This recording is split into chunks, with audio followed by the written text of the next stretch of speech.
Movie की start में हमें बड़े बड़े अंडे दिखाए जाते हैं और ये अंडे होते हैं डायनासोर के। उनमें से डायनासोर का एक बच्चा अंडे से बाहर आने की कोशिश कर रहा होता है। इसके बाद हमें एक बच्चा दिखाया जाता है जिसे अलग अलग डायनासोर देखने का काफी ज्यादा शौक था। उस बच्चे का एक बड़ा भाई भी होता है और उन दोनों की यादें बिल्कुल सेम। उन बच्चों के माता पिता छुट्टियां गुजारने के लिए उन्हें उनकी आंट के पास भेज देते हैं। उनकी आंट एक पार्क जिसका नाम जुरासिक वर्ल्ड होता है उसका मैनेजर होती है। उन बच्चों की आंट का नाम होता है क्लियर। इस दिन क्लियर बहुत ही ज्यादा बिजी थी, इसलिए उन बच्चों को पिक करने के लिए अपने एक कुली को भेज देती है। वो बच्चे जब अपने आंट क्लियर से मिलते हैं तो बहुत ही ज्यादा खुश होते हैं। क्लियर उन्हें एक कार्ड देती है ताकि उन्हें लाइन में ना लगना पड़े और एंजॉय कर सके। इसके बाद हमें एक जेनेटिक डॉक्टर जो कि साइंटिस्ट में होते हैं वो दिखाए जाते हैं। उन्होंने दो पावरफुल मिशन को कंबाइन करके बहुत ही ताकतवर डायनासोर बनाया था और ये कॉम्बिनेशन बिरोसिक रेप्टाइल्स और टीनेक्स डायनासोर का था। और ये दोनों डायनासोर काफी पावरफुल और बहुत ही ज्यादा खतरनाक होते हैं। और जो डायनासोर इन्होंने बनाया था वो डायनासोर उन दोनों डायनासोर से काफी ज्यादा खतरनाक और पावरफुल होते हैं। उस न्यू डायनासोर का नाम उन्होंने रेक्स रखा था। ऐसा करने के पीछे उनका मिशन सक्सेस हासिल करना था, जिससे जुरासिक वर्ल्ड पूरी दुनिया में मशहूर हो जाएगा और लोग यहाँ पर आएंगे,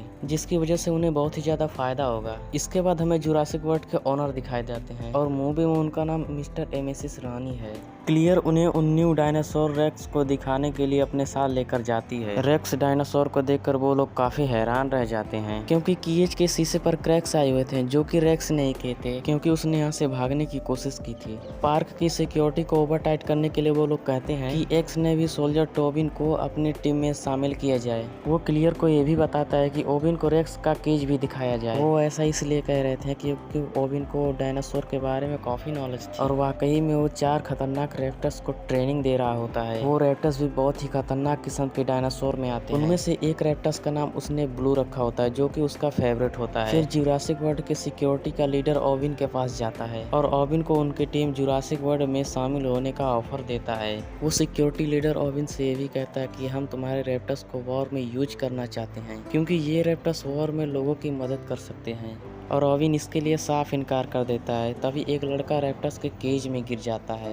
रैप्टर्स उस लड़के पर अटैक करके उसे मारने ही वाले होते हैं, तभी ओबिन उसे बचाने के लिए वहां पर आ जाता है। ओबिन को इस बात पर विश्वास था कि उसके रैप्टर उस पर हमला नहीं करेंगे। ओबिन उस लड़के की जान बचाकर और खुद को भी केज से बाहर निकाल लेता है। दूसरी तरफ हम बच्चों को भी देखते हैं जो कि पार्क में काफी एंजॉय कर रहे होते हैं। वो पानी को डायनासोर को देखकर काफी ज्यादा खुश हो जाते हैं। इसके बाद हम क्लियर को देखते हैं जो कि ओबिन के पास आते हैं। यहाँ पर हमें ये जानने को मिलता है कि क्लियर और ओबिन एक दूसरे से प्यार करते थे। क्लियर ओबिन को उस खतरनाक डायनासोर यानी कि रेक्स के बारे में बताती है, इसलिए ओबिन रेक्स को देखने के लिए क्लियर के साथ वहां पर जाता है। और जैसे ही वो लोग रेक्स के केज के पास पहुंचते हैं वो लोग देखते हैं कि रेक्स तो वहां पर है ही नहीं। दीवार पर रेक्स के पंजों के निशान थे, जिसे देखकर वो लोग समझ जाते हैं कि रेक्स यहाँ से भागने की कोशिश की है और वहाँ से भाग भी गया है। और क्लियर तुरंत कंट्रोल रूम के लिए निकल जाती है क्योंकि उन्होंने रेक्स को एक ट्रैकर लगाया हुआ था जिसकी मदद से वो लोग उसे ट्रैक कर सकते थे। क्लियर कंट्रोल रूम ऑफिसर को कॉल करती है और रेक्स के बारे में पूछती है। कंट्रोल रूम ऑफिसर रेक्स को ट्रैक करते हैं और उसे बताते हैं कि रेक्स तो अपने केज में ही है।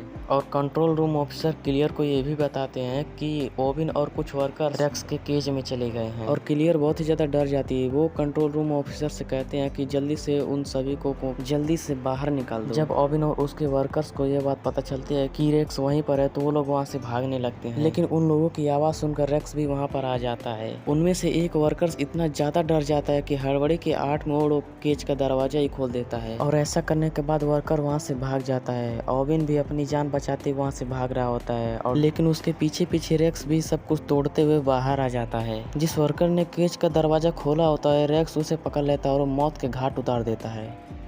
दूसरी तरफ हम ओबिन को देखते हैं जो कि कार के नीचे छुपा हुआ होता है। ओबिन अपने बॉडी पर पेट्रोल डाल देता है ताकि रेक्स को उसका स्मेल ना आए और वाकई में ऐसा ही होता है। रेक्स वहां से चला जाता है और ओबिन सही सलामत कंट्रोल रूम में आ जाता है। वो क्लियर से पूछता है कि रेक्स कहाँ पर गया है।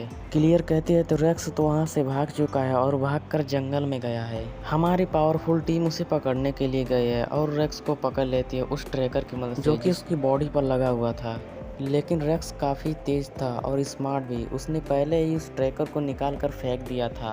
रेक्स की यह हरकत देखकर वो लोग दंग रह जाते हैं कि क्या कोई जानवर इतना चालाक और स्मार्ट और चतुर भी हो सकता है। और तभी रेक्स झाड़ी को पीछे से निकल कर आता है, यानी कि रेक्स उन पर काफी देर से नजर रख रहा होता है। उनकी पावरफुल टीम रेक्स को पकड़ने की बहुत कोशिश करती है, लेकिन रेक्स उनका ही शिकार बना लेता है। ये देखकर रॉबिन उन लोगों से कहता है कि पार्क को जल्दी से बंद कर दिया जाए, क्योंकि रेक्स बहुत ही ज्यादा पावरफुल और खतरनाक है। लोगों की जान बचाने के लिए क्लियर पार्क का नॉर्थ एरिया ही बंद करवा देती है। नॉर्थ एरिया वो एरिया होती है जहाँ पर रेक्स था। इसके बाद हमें क्लियर की नेफ्यू दिखाई जाती है, जो कि पार्क में एंजॉय कर रहे होते हैं। वो गार्डन बॉल में बैठकर डायनासोर देख रहे होते हैं। तभी क्लियर अपने नेफ्यूज को फोन करती है। बच्चे क्लियर को बताते हैं कि हम तो पार्क के नॉर्थ एरिया में हैं। क्लियर उनसे बोलती है कि जितना जल्दी हो सके वहाँ से भाग जाओ, लेकिन सिग्नल खराब होने की वजह से फोन कट जाता है। उन बच्चों को पता चलता है कि राइड्स बंद कर दिए गए हैं, लेकिन वो लोग और एंजॉय करना चाहते थे। और इसके आगे हम अगली पार्ट में देखेंगे। तब तक के लिए बाय बाय। वीडियो देखने के लिए चैनल को सब्सक्राइब जरूर करें।